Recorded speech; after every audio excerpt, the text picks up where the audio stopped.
I'm an all-round sea angler really. I don't do a lot of freshwater fishing at all these days.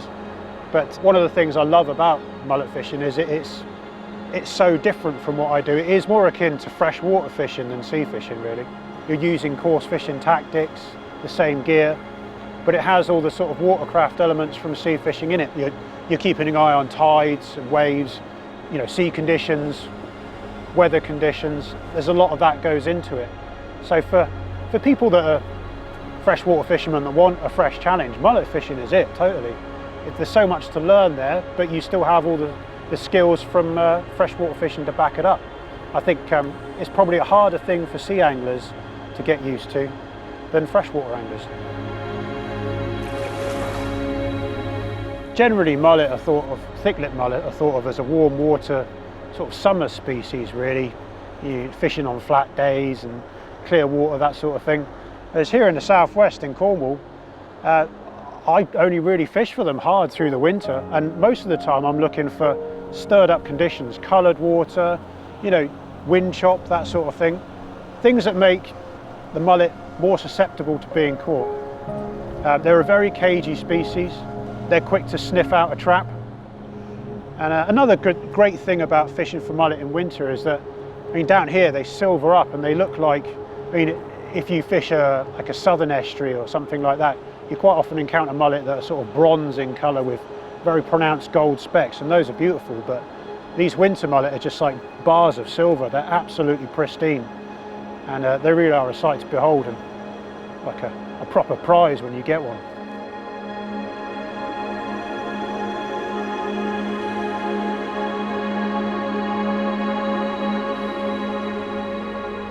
So the Extension Compact, it's just a brilliant all-round mulleting rod really. It's great for the open ocean environment because it has the power and it has the length to aid with line control. But it's also brilliant on estuary environments, harbours, that sort of thing. It's a great all-round rod. It has subtlety and it has power. It's a great all-round option for float fishing for mullet. And it's all I've been using this winter. It's a really fantastic rod. Before that I had the 12-foot Vertex Carp Waggler and I was using that. That's a really great rod too, but the Extension Compact just has that extra foot on it, which really helps with line control.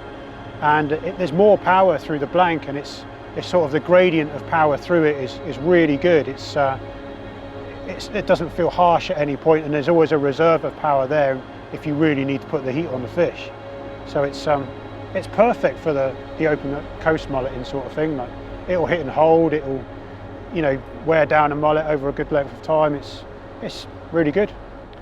A brilliant aspect of the Extension Compact rod is the forgiving action, which really helps with hook pulls, which mullet are notorious for shedding the hook. But until the other day, which you were fortunate enough to capture on film, I hadn't had a hook pull on decent mullet all winter. It's just got a fantastic playing action.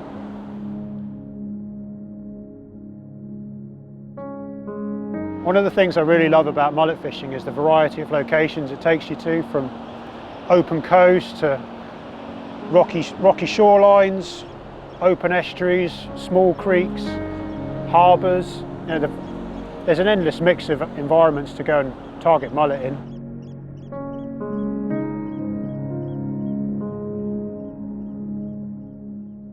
A basic float fishing setup for mullet is I tend to use the loafer floats. I use 8-pound main line, fix the float onto the main line with float caps, and I'll use size 8 hooks generally, sometimes size 6 if I feel there's a chance of a real big one. You can drop down smaller if you want the smaller fish as well, but I tend to stick around size 8. And basically bulk shot about 8 inches away from the hook, and that's how I do it. So the way I approach the float fishing for the mullet, I try and keep the bait as near the bottom as possible. Sometimes I'll fish over depth, but most of the time I'm just sort of aiming to skim the bottom. Someone once told me that the biggest fish sit at the bottom of the shoal, so I've always kept that in the back of my head. So my ground bait consists of the cheapest white bread you can find really, and then I'll add a bit of seawater to that, mash it all up in a bucket, maybe add a little glug of something horrendously stinky just to spice it up a bit. And then for hook bait I'll use a better quality bread, something like Hovis medium soft is my go-to. I tend to use a largish bait if I can, because quite often the mullet will whittle away at it, and eventually one of them will hopefully hook itself. You can use other baits for mullet, mackerel. Some people use things like sweet corn and bacon where mullet are tuned into that sort of thing, but as a general all-around bait, you can't really go wrong with bread. And as for the ground bait, I try and keep it going in little and often, sort of match tactics. With the way the water is, it's constantly going back and forth, so your ground bait disperses very quickly, but you want them to home in on the source of it. So that's the idea of keeping it going. And some people use like a bag, and they like an onion sack or something like that, and they'll chain it, tie it to the rock and let it drip feed that way. But I just tend to like spooning it in. It keeps you a little bit more mobile then. If you want to move, you're not having to bring up sacks and all that sort of stuff.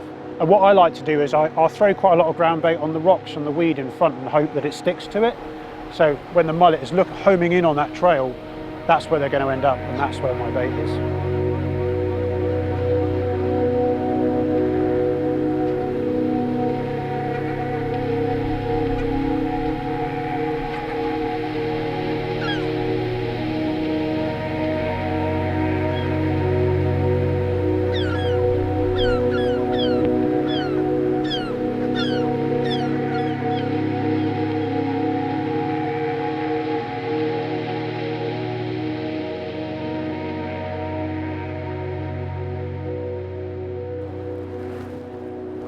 Fish on.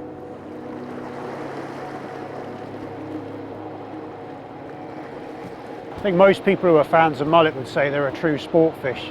Their fighting prowess is, no one disputes that at all. If I could use one word to describe the fight of a mullet, it's stubborn.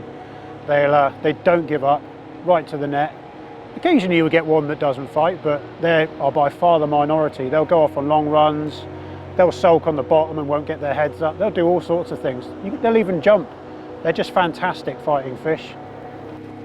Looks like it's ready for the net. Come on, mate.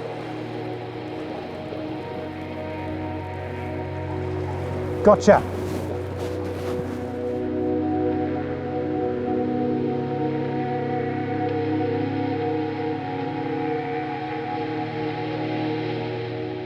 Lovely little mullet on the extension compact 13-foot rod. Absolutely perfect rod for these kind of open coast situations. You've got the length for the line control and the power and the rod to control the fish. Still have a lot of sport doing it. Fantastic rod for this kind of fishing, and a fantastic species to catch. Well pleased with that. Let's get him back.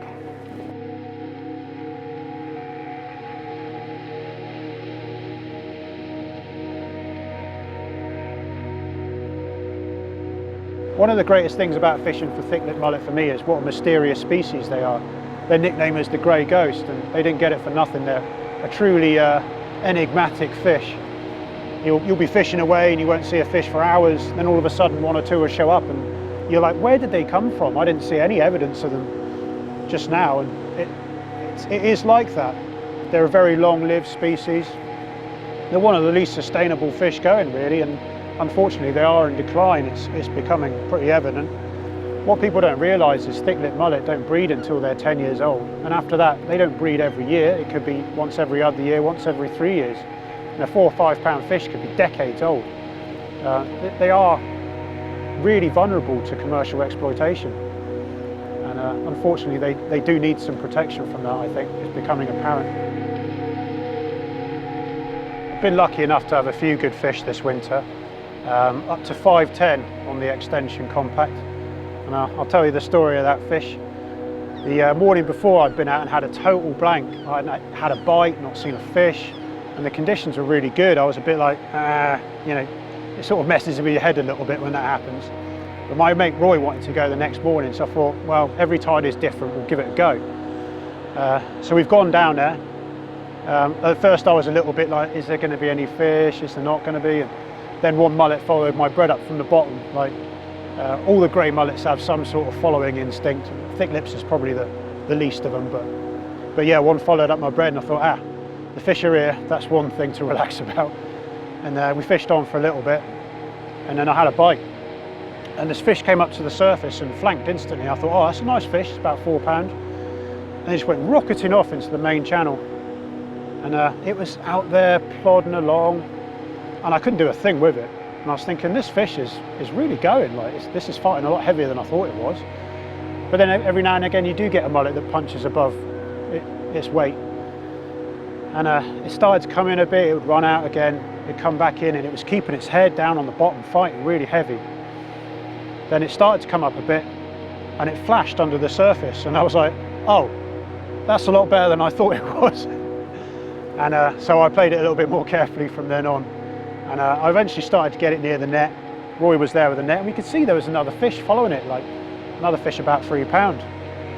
And so mine's gone in the net.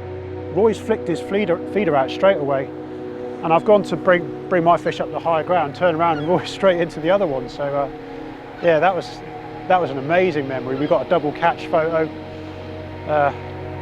One of those sort of things I'll treasure that moment forever. I've got a nice photograph of it. I'll stick that on my wall. That's a really nice one.